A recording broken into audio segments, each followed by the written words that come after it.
starts with what is the theory of change, and then look at what is it that has to be studied, and not also limit it to the end of the intervention and track that later.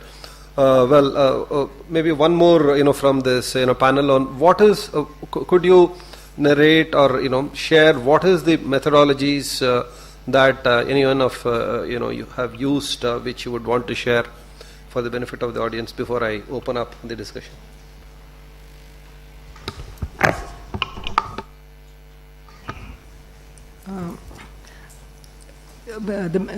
Two things. One is the methodology in terms of the tools I use. In a large way, one can say these are the participatory tools, and a whole lot of them have evolved over the years out of Freire's thinking. Especially there's a 3-volume Training for Transformation, which has lovely dynamics exercises. But I also use a lot of what was traditionally PRA, participatory rural appraisal. Then the name changed because they allow people to analyze their realities, the realities they live, through visual mapping. So it's whether it's time analysis through line or spatial analysis or matrices to look trend. So I use that because the purpose is to get people to engage and enter a reflection analysis of their lives. So I think, in the methodology, I find the methods that we choose, we need to link it with the research paradigm in which we locate ourselves. The positivist paradigm will get people to work in a certain way. And with the assumption that this is good knowledge and this is true knowledge and it's blah, blah, blah, and you've got to use and you've proven everything. On the other hand, I place myself in what is referred to as the critical paradigm. And I can see it linked to the Frankfurt School of Thought, the neo-Marxist who came up. It's a lot of theoretical analysis there, but I find Freire also linked because he showed how to do it. So I'm always in search of how to do it and allow people to be the analyst, and they automatically analyze their context. What sense we make of that context, then the ball is in our court. For example, just for the context, I'd like to share an example. We were in a very large mega study. What happened is we were using all these tools with the women, basically women's group. In a village in Punjab, the money that they were getting from the government, there was a delay. So about 50-60 women just went off to the district headquarters and protested in front of the offices of the... Now, we were also in a district in Balochistan right next to the Afghanistan border, very conservative. But over there, a woman from a village walks into the school to have a meeting, discussion with the men who had come from Islamabad as part of the problem. The man was very critical. He said, what change has come in? Look, one woman, and she also had a face covered.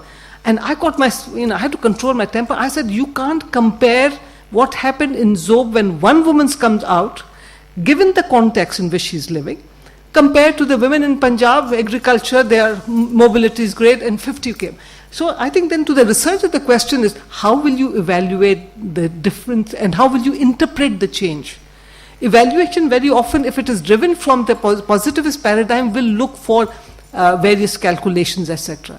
I find in the critical, the research framework, I find I can use the quantitative also, because the participatory action research is you are in partnership with the people. So even a quantitative analysis, I get them to do it first, and they say, this is how we've understood. So I find it is the research paradigm and where we are going that makes the difference to the choice of tools. Were you able to, or was your argument on asking them to look at the context and one woman, who had come forward, itself a change to you? Was that acceptable to those that's the battle. People that come from? That's the federal government people, they said, what are you doing? I said, but we also had, I think that's where the strategy comes in. We were looking at reduction in malnutrition amongst girls. We could show that. So we had our, the other, what you were saying, starting off, we had the baseline, we could show that, look, this is what, but I had to be clear what was I looking for. So I was looking for these smaller changes and gathering them.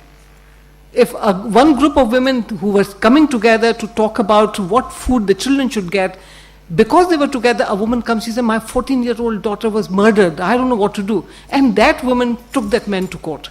So in terms of understanding context, we would collect these stories and then do our analysis. These could be the directions of future change. I think we have had an interesting, discussion and conceptualization and some methods and so on. Let me open the floor, to questions at this stage, and we could have another round, of discussions. Yeah. First, Dr. Mangal, and then you, Yeah.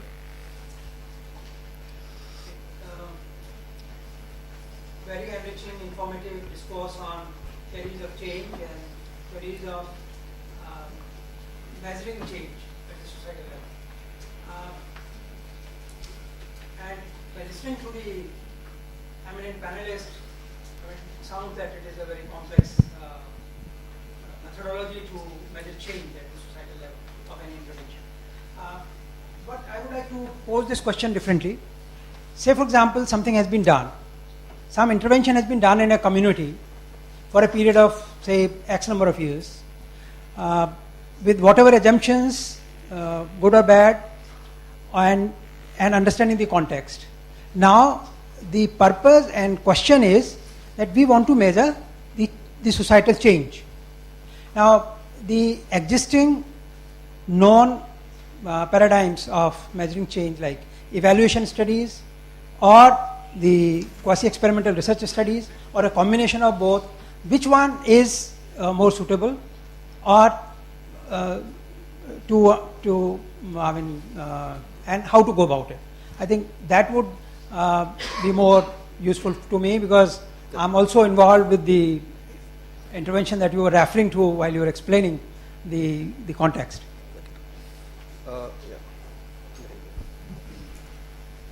Thank you very much. I'm Joachim Thijs. I work with UNICEF.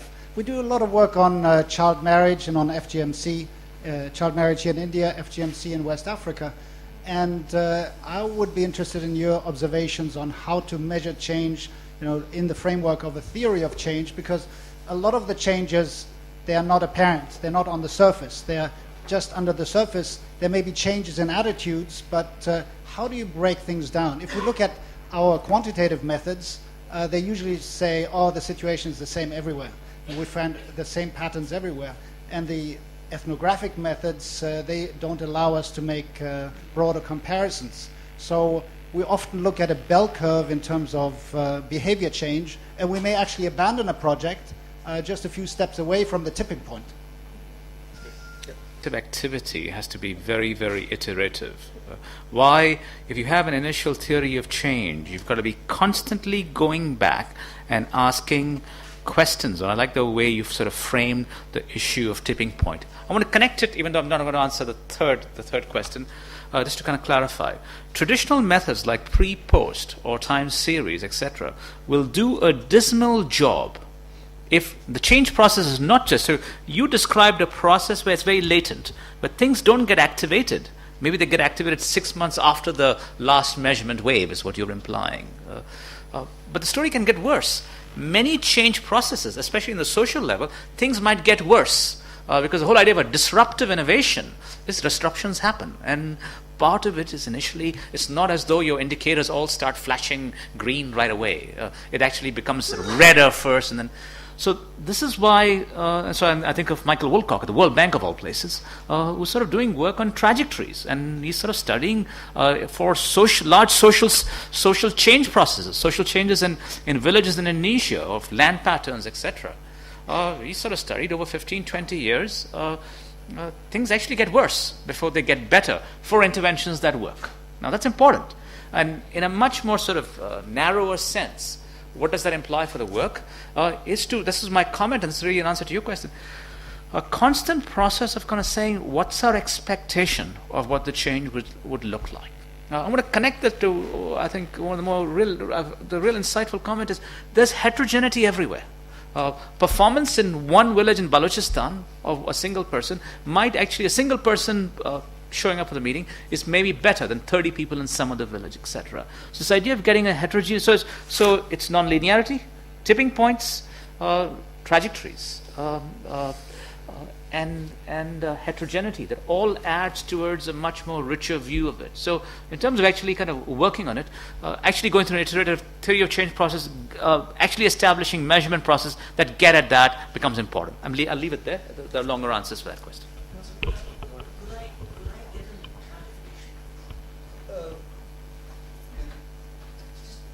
Okay, go ahead.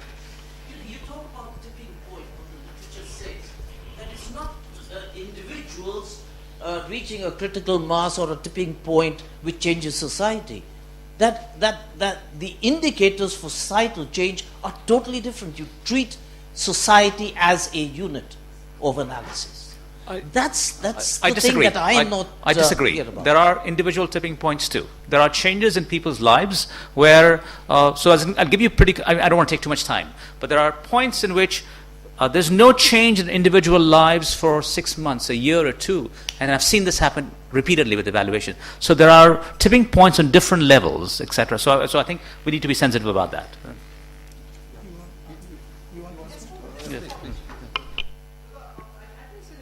Point, especially when you're looking at unit of analysis. When you say society is a unit of analysis, it seems to assume as it's one monolithic whole and one can do it. Society is composed of so many elements and factors, so one has to see what would be the unit of analysis. And I think very often that needs to be identified. And that then helps us do the analysis and keeping the context in mind. So I just thought that, so I agree with you that society is really complex. And if we respect complexity, we will allow for room for interpretation. For instance, over here, I'd just like to take this. For me, once I started reading theories of change, and I thought there were too many and I didn't have time. Because I believe I can write theories of change emerging from my field experience. And as I'm writing them, I know they will, for instance, if I look at my work in Balochistan, the theory of change as defined by people, so I feel my relationship with the people is I must respect their understanding, their analysis, and then after I've done that, then I'll do my scoping review of what theories are there and which match mine and which don't match mine. That will be more of an academic exercise. So it's very important that if we can locate our own position in our own work.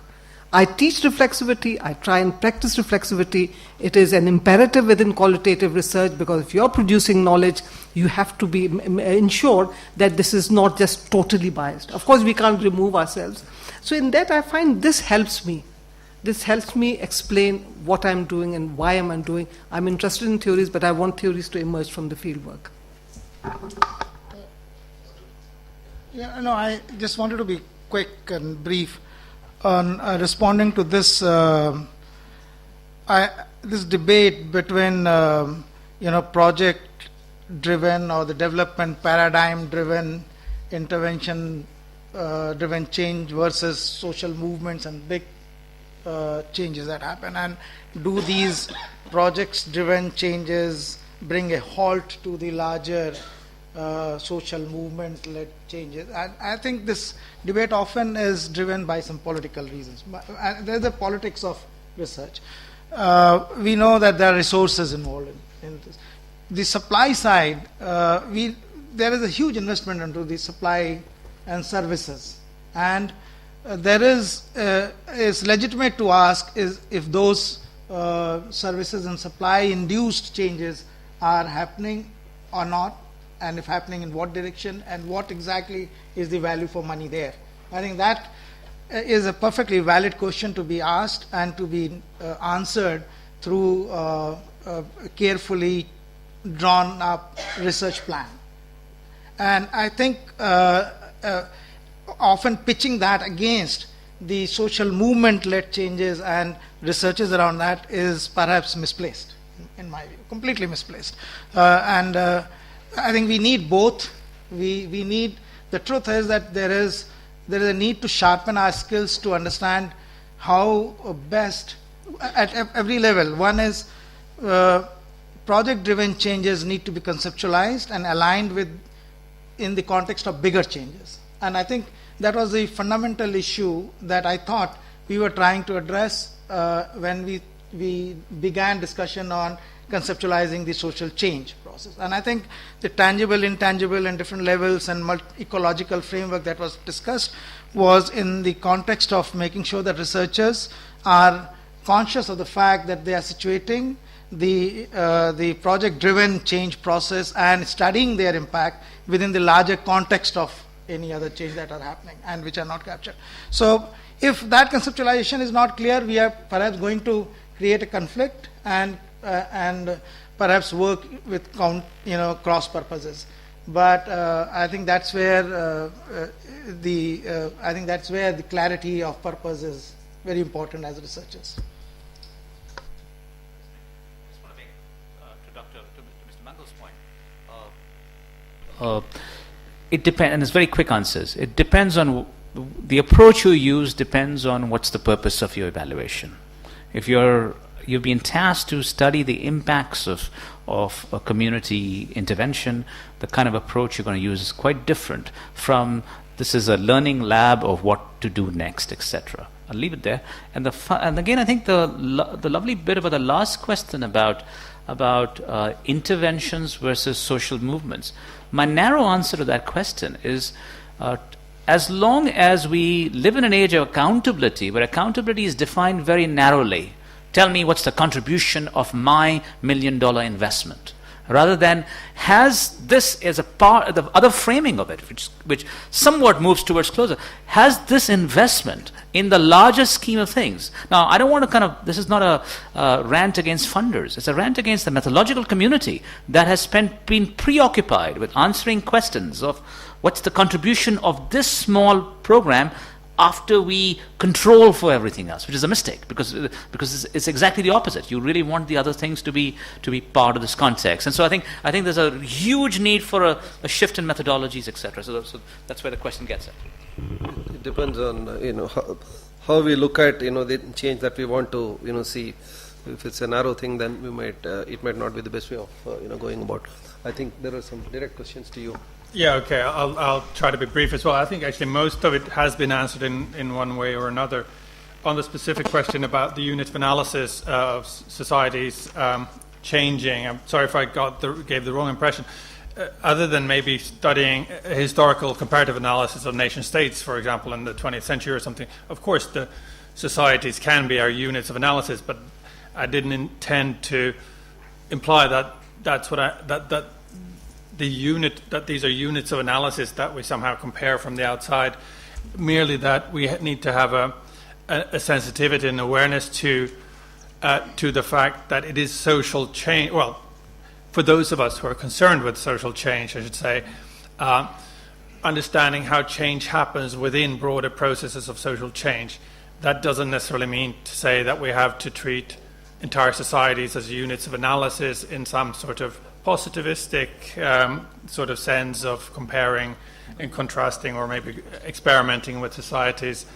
A broader reflection, I mean, a lot of good things have been said, and I want to come back to something James Lang brought up in terms of the social movement types of activism and so on versus interventions, where we do have to know the answer before. If we're creating interventions to change X in society Y, we do have to have an idea of the outcome, and that is of course very different from more interactive sort of participatory action research with social movements, where we leave the possibility, or indeed we try to encourage answers to emerge from the stakeholders involved, rather than assuming that we know what the problem is and how to solve it from the outside.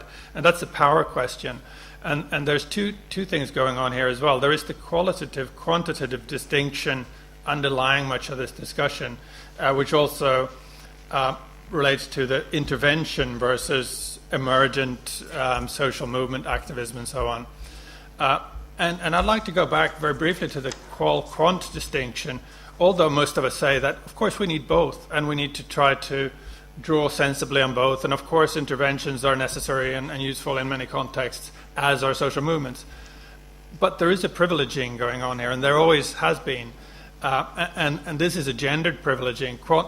Quantitative methods, they are neat, and they give you simple and authoritative-looking answers. They aren't always right, of course. They're very rarely very deep, for one thing. They might tell you something, but it might not be very much. And it's a very kind of male thing to want to also measure up. And so the quantitative qualitative becomes a male-female distinction in a very real sense, at a very deep level. And it's this kind of obsession with a binary as well. which is, of course, central to the gender binary, again, where you privilege one over the other. And, of course, quantitative is privileged over qualitative, in the same way as male is privileged over female. So I'll stop there, I think. Just one quick point on this intervention. I just want, very quick, this intervention and social mobilization. I look at interventions as an opportunity for mobilization.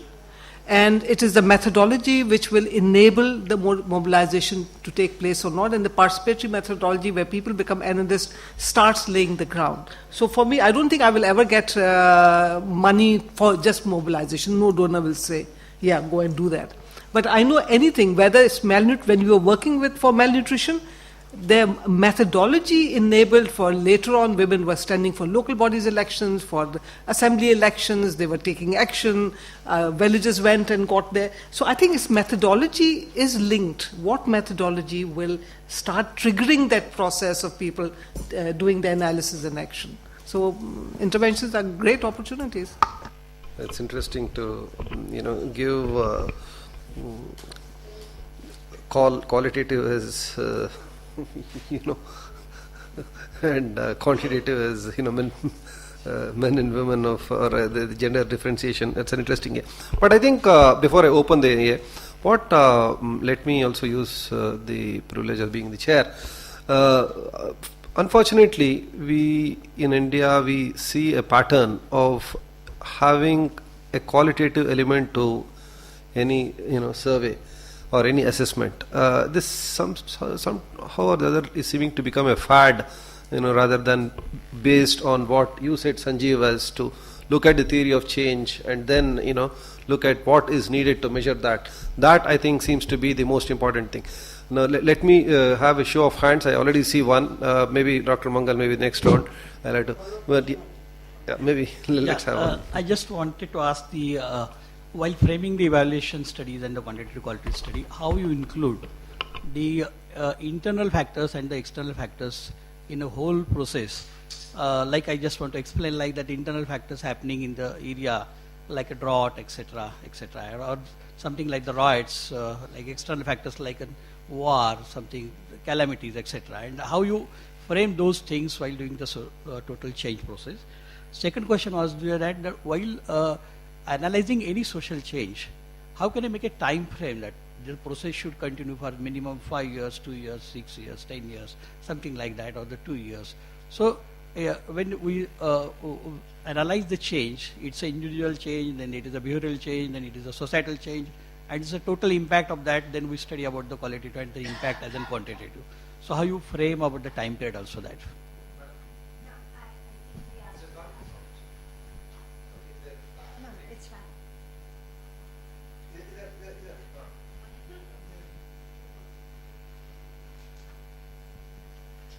Hi, thank you for the very interesting panel. My name is Sophie. I'm with Raising Voices. And my question is a little different. I wanted to ask the panel more about this collaboration between researchers and activists. Because many times, for those of us who are really consider ourselves to be applied researchers, we subscribe to the principles of, developmental evaluation or empowerment evaluation, which has been mentioned today.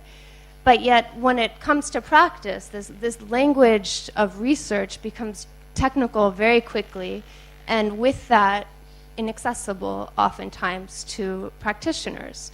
So my question is whether, in your own experience, and this is to the panel or others in the room, you've come across certain very practical suggestions or advice to make this collaboration truly meaningful and mutually beneficial, and empowering also to the activist organizations who are involved in this research.